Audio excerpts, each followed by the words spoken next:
Hi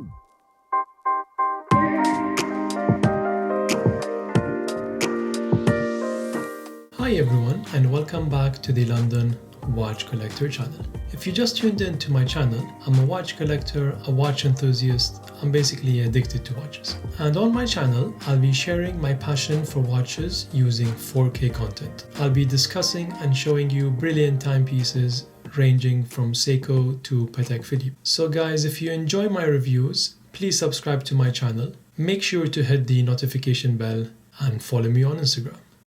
Lots of you keep asking me, how do you clean your watch? Please do a tutorial, do it yourself at home. They kept asking me if I use any type of product, anything that I recommend.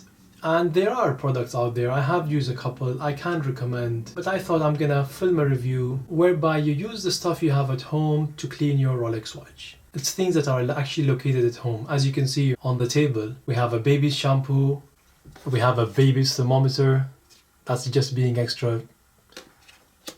I have a Bergeron air pump, a normal face towel, a microfiber cloth, and 2 bowls of water, some gloves, and a soft plastic toothbrush.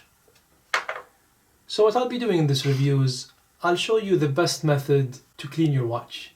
There's no right and wrong, there's no correct and incorrect way of doing this. It's just the way you prefer. You don't have to do it on a table. You can always do it in the bathroom, but I thought for filming purposes it would be more appropriate to film the review here. But anyway guys, so we're gonna go ahead and I'll just show you how to clean your Rolex watch. The chosen watch is the L.W.C Deep Blue, which I picked up roughly 10 days ago. I have been wearing it since I picked it up. It does have a bit of dirt here and there, but nothing major.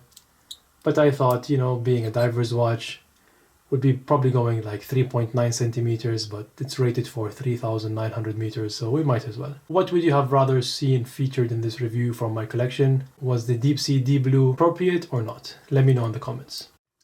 You can use gloves. I like using gloves to make it more professional, but you don't have to, obviously. I usually don't, but just for filming purposes and so that you won't get distracted by my skin and the hair on my hands. It looks better with gloves on. This is like a $5 or probably less. You can buy it from Amazon, you can buy it from anywhere. It's basically a baby's thermometer to let you know what is the ideal temperature, which I feel is quite important for a watch as well, because you have around 37 degrees body temperature. So your watch being on your wrist is always used to that temperature. If suddenly you're gonna cool it in cold water, it's gonna get some kind of thermal shock. Nothing's gonna happen to the watch, especially Rolex watches. They've built for this type of change in temperature. So nothing's gonna happen to the watch, but why would you wanna put it through such a thing if you can avoid it? And the same thing goes to the hot water.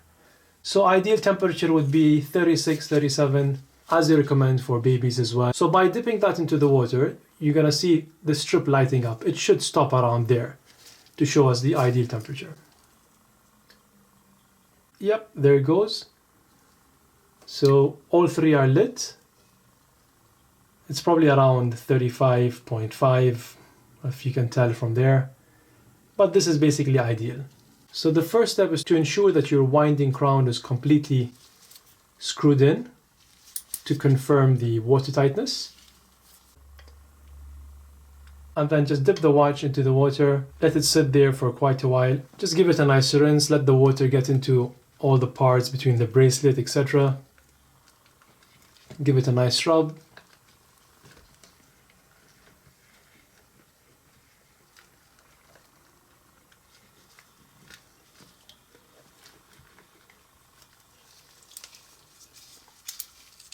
Once that is done,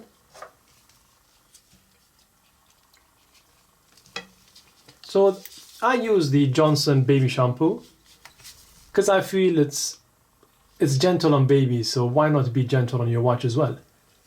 You can use normal dishwashing soap. Here in the UK, the Fairy is the most famous one, but any dishwashing liquid would be ideal. But to me, I just got used to washing my watches with Johnson's baby shampoo for some reason.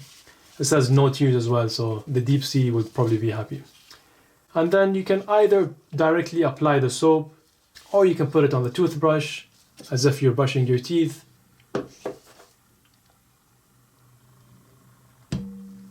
and then just give it a nice scrub throughout the watch.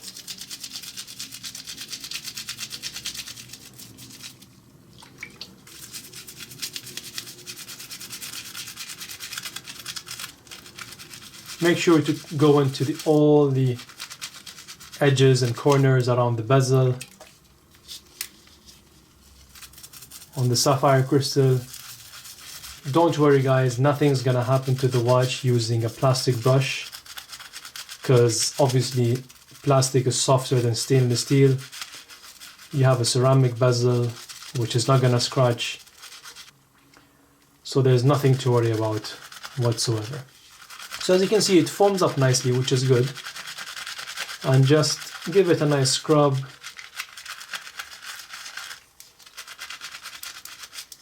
Make sure you cover all edges and corners. Underneath the watch as well. And to me, washing my watches often, I would say maybe every couple of weeks, it's a good quality time with your watch. Just like when you have a manual wound watch and you enjoy that manual winding every 48 hours or so. I believe washing your watches as well, it's like a good quality time with your watch.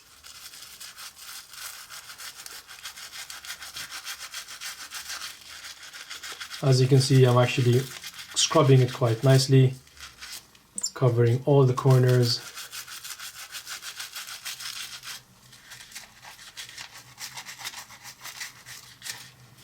I think that should do it, because as I said, it's not as dirty as expected, but that should definitely cover it.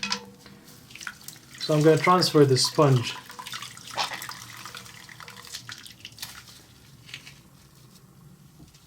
there and then rinse the watch once here. And then I'm just going to let it lay in the new clean water as well. Let's get this out of the way.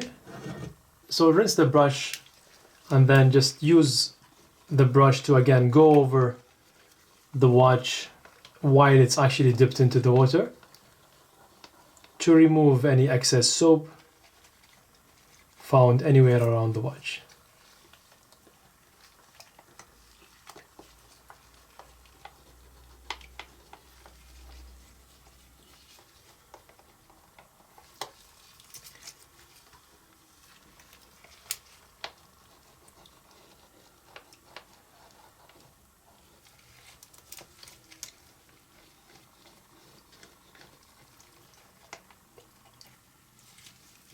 I'm gonna go give it a nice rinse in the bathroom and I'll be right back. So guys, as you can see, the watch is wet. I gave it a nice rinse. It's still wet, and this is where the air pump comes in now. So all you need is a nice soft cloth, and then using the air pump, basically we're just blowing away any excess air, especially the ones around the bezel.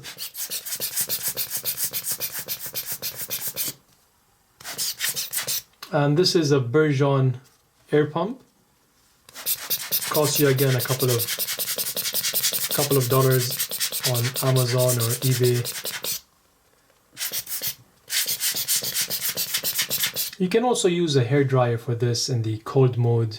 I don't recommend the hot mode again, but it's your choice.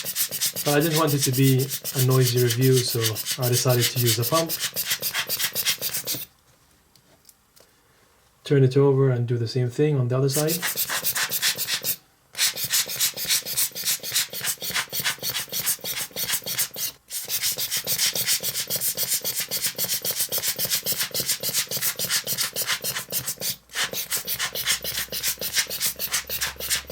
So the final step would be using a microfiber cloth. I would get some gloves with it as well. You can use any microfiber gloves. And these cloths are actually machine washable, so you can wash them every once in a while once you feel they're getting dirty.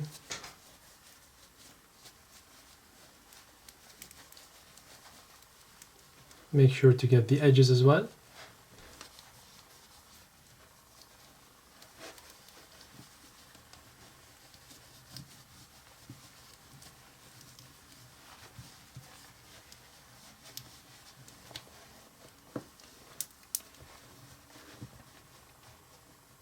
And it's a nice feeling. Once you wash your watch, give it a nice shine, it feels like a brand new watch. You get that feeling of a sense of pleasure. Just look at the way it's shining.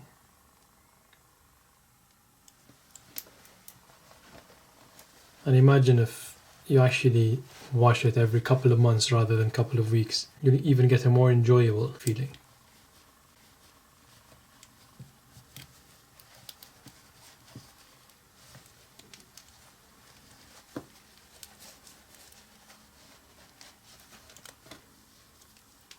I think we have covered all sections.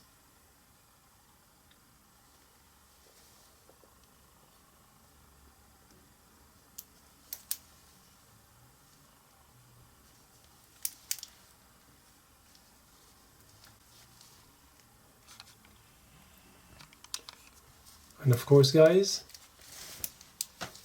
finish off this review with a wrist shot with a shiny, clean watch. I hope you enjoyed this review. Let me know your method of how you watch your Rolex and what would you add to my method. As I said, there is no correct or wrong way of cleaning your Rolex watch. This is my method, the method I prefer. You're more than happy to try any other method. That's all for this week. Thank you for watching.